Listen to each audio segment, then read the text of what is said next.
It's time for discussions. Welcome to Discussions. I remember learning this quote when I was at university that the purpose of a business is to take a complex task and then break it down into simpler tasks that people will do at low wages. So someone might not be able to do the whole complex process, but you get a number of people to do the individual parts. And that's how you be a successful business owner. And I think it was from some historical text, but I couldn't find the exact book it came from. I thought it was from this book called The Wealth of Nations, which was published in 1776, but I couldn't find that exact quote.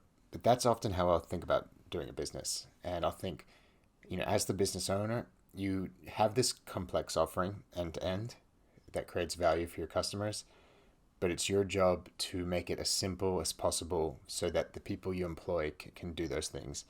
I guess it sounds bad when you say you want to employ people at the lowest wage possible, but that is the goal of the boss. They want to pay as little as possible, and then the worker wants to get as much as possible. So on my efforts of looking for this quote, I ended up reading and watching some summaries of that famous book, The Wealth of Nations. And when I looked at it, not from the global trade perspective like the book was written on, because it was for a nation's wealth, I looked at it from an entrepreneurial perspective. And there were some interesting things that I could draw from it that I want to share and compare with you today. At the start of the book, he talks about incentives. And it reminded me of the other night when I was at a networking event, and a man told me that he just bought a bar. And I said, "Oh, do you have any experience in, I guess, the hospitality industry owning bars?" And he said, "No, not at all. This is my first time." And I was shocked. In my head, my quick thinking was, "Oh, you can't do that. You can't just jump into a new field." And then they politely pointed out to me that, that should be the goal of the business, not to be running the bar yourself, but to buy it and then employ someone to run it for you. So his manager of the bar has a lot of experience. And it opened up my eyes to thinking, hey, as long as you incentivize someone correctly and, tie the performance of the business with, I guess, their salary or something of that nature, you don't actually have to have any involvement with the business that you're running. I'm sure it's very common that you would be involved, but if you have proper incentives, then you don't actually need to be involved. And ideally, that's how a business should function. I remember when I attended Tony Robbins' event, he said, "Who in the audience is a business owner?" And so many people raised their hands. And he said, "If you were to leave the business, would it still function the same?" And a lot of hands went down. And he said, "That's right, because you guys are business operators, not business owners. And it's only when you have an automated system that you can really feel as a business owner."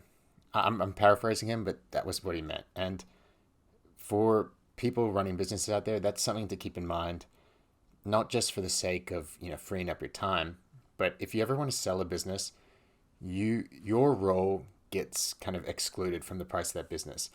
What I mean by that is if you're heavily required in a business and someone goes to value that business, they'll put an imaginary worker in that spot and give them a salary that is commensurate for that level of activity. You're no longer going to be part of that business. So the business gets valued as if you're not there. And that is going to affect the price. So I remember in the book about the sale of Catch.com, the online marketplace, or catch.com.au, they said that before they entered the selling process, the owners tried to separate themselves from the business as much as possible and get the business functioning on its own so that it could sell for that good price. So what I mean by that is even if you're getting the ball rolling at the start of a business, your aim should be to back away from it and get it automated, incentivize the team well enough that it functions and grows on its own. That will not just free up your time and that sort of thing, but it's going to make the business more saleable. And even after a business gets sold, there's often performance-based tie-ins to the deal where the person selling, how much money they get depends on how well the business continues to perform, and you may stick around for a period of time. So that's a really common thing to incentivize a seller to keep the business doing really well.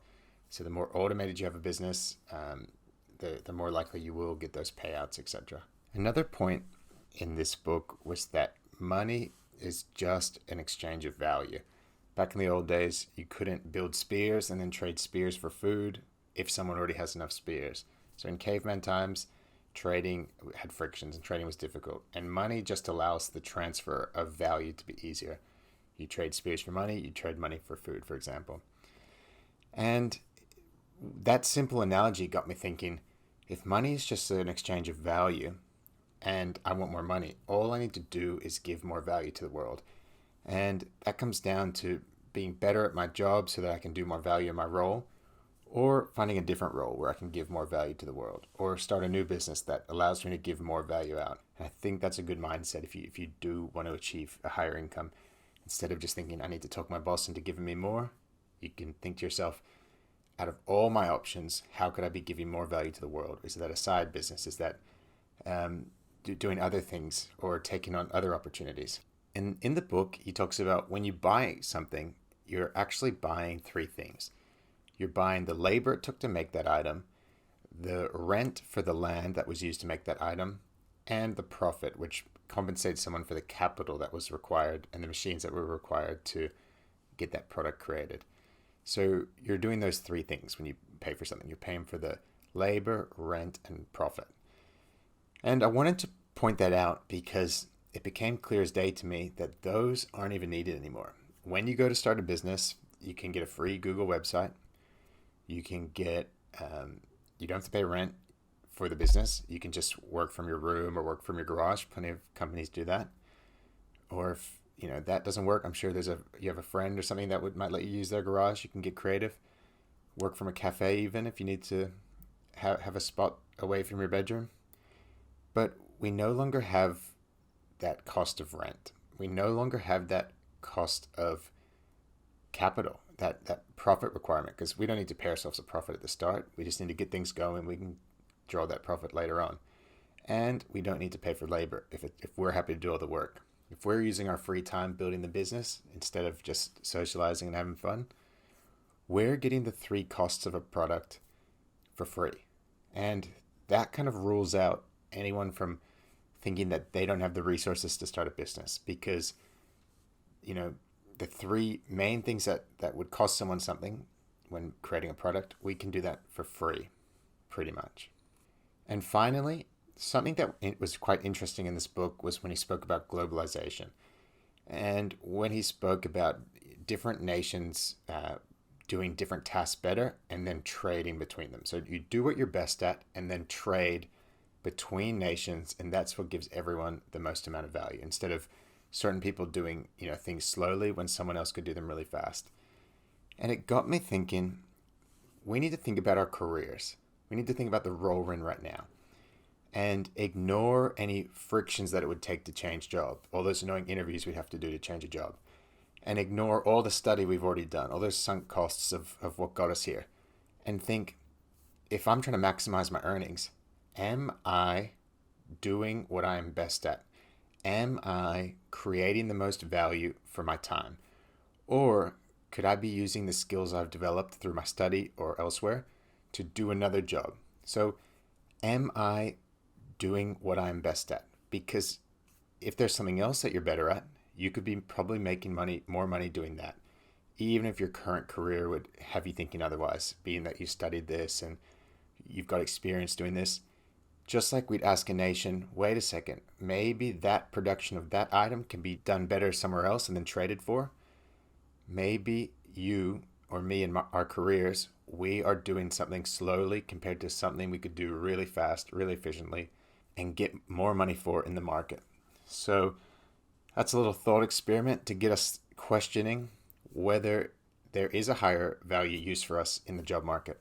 And the final takeaway I got from this book was that he describes 4 options of where you can spend your money.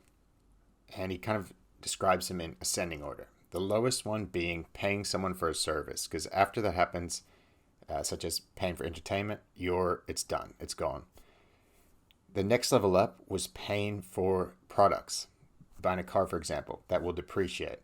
You're buying a product and it will depreciate, but it's not going to lose all of its value. You can still sell it for a portion of that value later on. So it's a little bit better than spending your money on immediate services. And then he goes up from that and says the third option, the better option, is to buy non-depreciating assets, like artwork, for example. And the fourth option is investments, things that will make you money. This could be buying capital. This could be starting a business.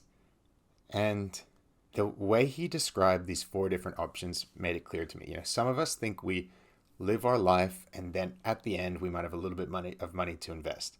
Or investing is the afterthought that we just look at when we look at the final amount of money we're left over at the end of the month or end of the week. But really, every single day we have that decision. Do we want to spend our money on those low value goods based on his description of things that will just disappear, like going to the cinema? That's going to disappear right away. On assets that will depreciate, such as clothes, iPhones, etc. Assets that won't depreciate but aren't going to make us any money. Or do we want to spend it in that fourth category, investments? So thought experiment here is that why don't we put that thinking on right from the beginning? And before we spend any of our money, we think, I could spend this $1 on an investment rather than a quick service. So I'll make that decision now. I might do the service or I might not, but let's be real about that decision. That is the decision. And so understanding these four different ways to spend money could maybe help us allocate a little bit more to that investment and bring us greater happiness later on. So thank you for joining us, and please subscribe so we can bring you more content.